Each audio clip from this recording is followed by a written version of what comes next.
বিজেপির বিরুদ্ধে ধর্মীয় মেরুকরণের অভিযোগ তুলে তৃণমূলের প্রতিবাদ সভা হলো বালুরঘাটে। বিজেপি ধর্মীয় মেরুকরণের মাধ্যমে রাজ্য জুড়ে অশান্তির পরিবেশ সৃষ্টি করছে বলে অভিযোগ তৃণমূল কংগ্রেসের। এর প্রতিবাদে সোমবার বিকেলে দক্ষিণ দিনাজপুর জেলার বালুরঘাটের হিলি মোড়ে এক প্রতিবাদ সভার আয়োজন করল বালুরঘাট টাউন তৃণমূল যুব কংগ্রেস। এই দিনের সভায় উপস্থিত ছিলেন দক্ষিণ দিনাজপুর জেলা তৃণমূল সভাপতি অম্বরীশ সরকার, প্রাক্তন জেলা সভাপতি মৃণাল সরকার, বালুরঘাট টাউন তৃণমূল সভাপতি মহেশ পারেখ সহ অন্যান্য নেতৃত্ব। এই মঞ্চ থেকেই বিজেপির রাজ্য সভাপতি তথা বালুরঘাট লোকসভার সাংসদ সুকান্ত মজুমদারকে খোলা চিঠিও দেন তারা। North Bengal Times report.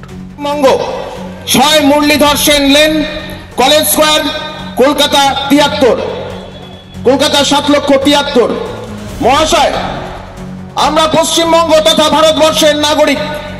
যে ভারতবর্ষ একটি সার্বভৌম সমাজতান্ত্রিক ধর্মনিরপেক্ষ গণতান্ত্রিক প্রজাতন্ত্র, কিন্তু কিছুদিন যাবৎ যেভাবে করে আপনার দল ধর্মীয় মেরুকরণকে রাজনৈতিক হাতিয়ার হিসেবে ব্যবহার করছে এবং আপনার দল থেকে নির্বাচিত পশ্চিমবঙ্গের বিরোধী দলনেতা যেভাবে করে ধর্মীয় মেরুকরণকে ব্যবহার করে অশালীনভাবে সম্পূর্ণ অসাংবিধানিক মন্তব্য করছে, তা কি রাজ্য সভাপতি হিসেবে আপনি তথা আপনার দল সমর্থন করে?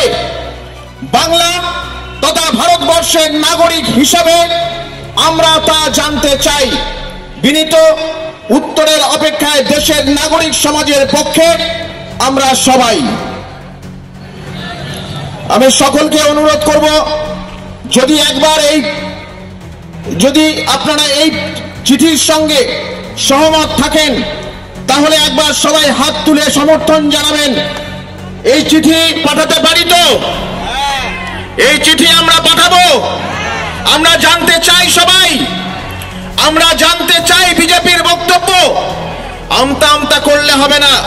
সুকান্ত বাবুকে দেখছিলাম সাংবাদিকদের সামনে, সাংবাদিকদের প্রশ্নের উত্তরে তিনি আমতা আমতা করে বলছিলেন পূর্ব বিরোধী দলনেতাকে যে তিনি কেন এই সমস্ত মন্তব্য করেছেন, তাকে কে উস্কেছে। উস্কানি নয়, উস্কানি আপনারা দিতে চাইছেন, উস্কানি দিতে চাইছেন